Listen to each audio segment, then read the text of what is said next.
In Minnesota, Judge Patrick Schultz, a George W. Bush appointee, concluded, quote, that ICE has likely violated more court orders in January of 2026 than some federal agencies have violated in their entire existence.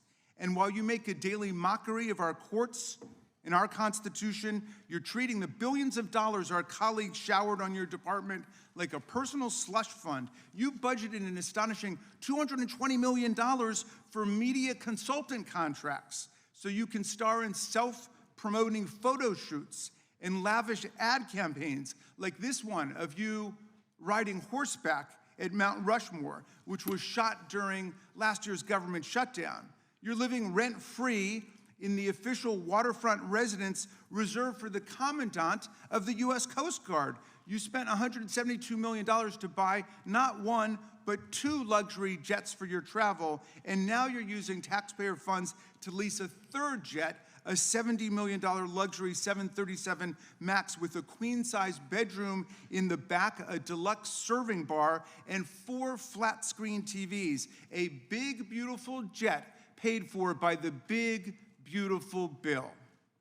Yesterday, under questioning the Senate, you said you plan to refurbish this jet to make it into this kind of airplane, which is what's actually being used for deportations in order to save the taxpayers' money. In other words, you're saying that's actually a deportation plane, but wouldn't it have been cheaper just to buy a deportation plane in the first place? It's like buying a Rolls Royce to turn into a Metro bus.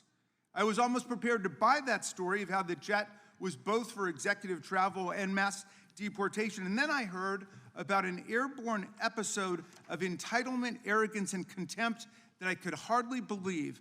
Apparently, when your special blanket, your blankie, was left on one of the government jets and not transported over to the new one, your special government employee, Corey Lewandowski, chivalrously stepped forward to fire the pilot midair, a 2003 Coast Guard Academy graduate and distinguished U.S. Coast Guard commander in Air Station, Washington, D.C.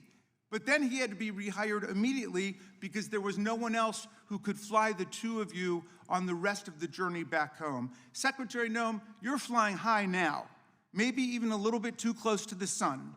But with all these free planes and houses and pilots, you've traveled a long distance from your actual job and the things you should be doing as head of Homeland Security.